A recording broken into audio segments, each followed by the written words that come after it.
அஸ்ஸலாமு அலைக்கும் வரஹ்மத்துல்லாஹி வபரகாத்துஹு. மஸ்ஜிதுன் நபவி. அல்லாஹுடைய தூதர் ஸல்லல்லாஹு அலைஹி வஸல்லம் அவர்கள்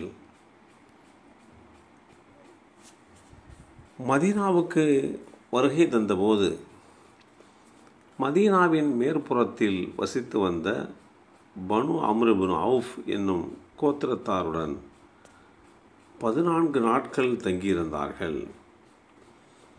பின்னர் அல்லாஹுடைய தூதர் ஸல்லல்லாஹு அலைஹி வஸல்லம் அவர்கள் பனு நஜ்ஜார் கூட்டத்தினரை அழைத்து வரச் சொல்லி அவர்களிடம், உங்களின் இந்த தோட்டத்தை விலைக்கு தாருங்கள் என்று கேட்டனர். அதற்கு அவர்கள், இதற்கான விலையை அல்லாஹ்விடமே நாங்கள் எதிர்பார்க்கிறோம் என்று பதில் சொன்னனர். அவ்விடத்தில் பள்ளிவாசல் கட்டுமாறு அல்லாஹுடைய தூதர் ஸல்லல்லாஹு அலைஹி வஸல்லம் அவர்கள் கட்டளையிட்ட இந்த செய்தி ஸஹீஹுல் புகாரியிலே 428 என்ற எண்ணிலே பதிவு செய்யப்பட்டிருக்கிறது.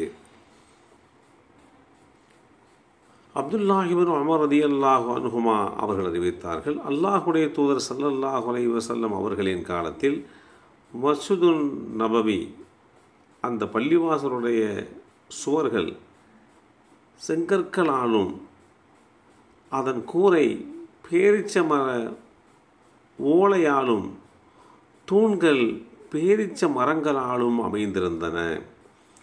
அபூபக்கர் சித்தீக் ரலியல்லாஹு அன்ஹு அவர்கள் தம் ஆட்சியின் போது அதில் எந்த விரிவாக்கமும் செய்யவில்லை என்றாலும் உமர் ரலியல்லாஹு அன்ஹு அவர்கள் அந்த பள்ளிவாசலை விரிவுபடுத்தினார்கள். அல்லாஹுடைய தூதர் ஸல்லல்லாஹு அலைஹி வஸல்லம் அவர்கள் காலத்தில் இருந்தது போன்றே செங்கல், பேரிச்ச மர ஓலை, பேரிச்ச மரம் ஆகியவற்றை கொண்டே விரிவுபடுத்தினார்கள். பின்னர் உஸ்மான் ரலியல்லாஹு அன்ஹு அவர்கள் அந்த பள்ளியில் அநேக விஷயங்களை அதிகமாக்கினார்கள். சித்திர வேலைகள் செய்யப்பட்ட கற்களாலும் சுண்ணாம்பு காரையாலும் அதன் சுவர்களை கட்டினார்கள்.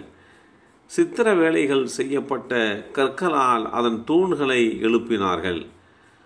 அதன் மேற்கூரையை தேக்கு மரத்தால் அமைத்தார்கள்.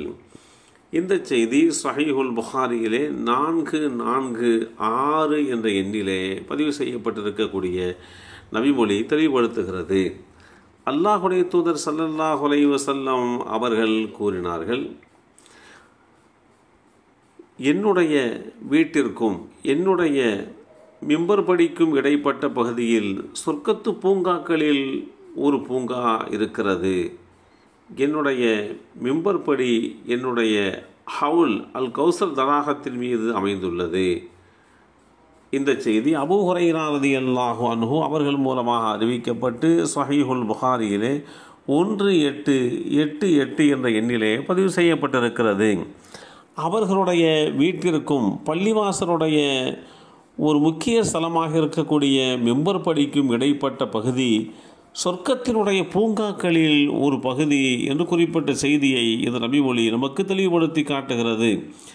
அல்லாஹுடைய தூதர் ஸல்லல்லாஹு அலைஹி வஸல்லம் அவர்கள் கூறினார்கள், மஸ்ஜிதுல் ஹராமை தவிர, அதாவது புனித மக்காவில் இருக்கக்கூடிய மஸ்ஜிதுல் ஹராமை தவிர ஏனைய பள்ளிவாசல்களில் தொழுவதை விட என்னுடைய பள்ளியில் தொழுவது 1000 தொழுகைகளை விட சிறந்தது என்று குறிப்பிட்டார்கள். இப்படி பல்வேறு வகையிலே அல்லாஹுடைய தூதர் ஸல்லல்லாஹு அலைஹி வஸல்லம் அவர்கள் அந்த மஸ்ஜிதுன் நபவிக்கு உண்டான சிறப்பை எடுத்துச் சொல்லியிருக்கிறார்கள். அந்த பள்ளிவாசலிலே ஒரு மையப்பகுதியிலே அல்லாஹுடைய தூதர் ஸல்லல்லாஹு அலைஹி வஸல்லம் அவர்களுடைய அடக்க ஸ்தலம் இருக்கிறது. ஆரம்ப காலகட்டத்திலே அதுதான் அவர்களுக்கு உண்டான வீடாக இருந்தது. அவர்கள் இந்த உலகத்தை விட்டு மறைந்தபோது அவர்களுடைய எங்கே மறைந்தார்களோ அங்கேயே அடக்கம் செய்யப்பட வேண்டும் என்கின்ற விதிமுறைக்கு உட்பட்டு அந்த வீட்டிலேயே நல்லடக்கம் செய்யப்பட்டார்கள் என்பதோடு மாத்திரமல்லாமல் இன்றைக்கு பள்ளிவாசல் விரிவாக்கம் செய்யப்பட்டதற்கு பின்பாக அவர்களுடைய அடக்க ஸ்தலம் பள்ளியினுடைய மத்திய பகுதியிலே இருப்பதையும் பார்க்க முடிகின்றது. எல்லாம் வல்ல அல்லாஹு தாலா புனிதமான அந்த பள்ளிவாசலிலே தொழுது முழுமையான நன்மையை அடைகின்ற பாக்கியத்தை நமக்கும் நம் சந்ததிகளுக்கும் வழங்கி அருள் புரிவானாக. அஸ்ஸலாமு அலைக்கும் வரஹ்மத்துல்லாஹி வபரகாத்துஹு.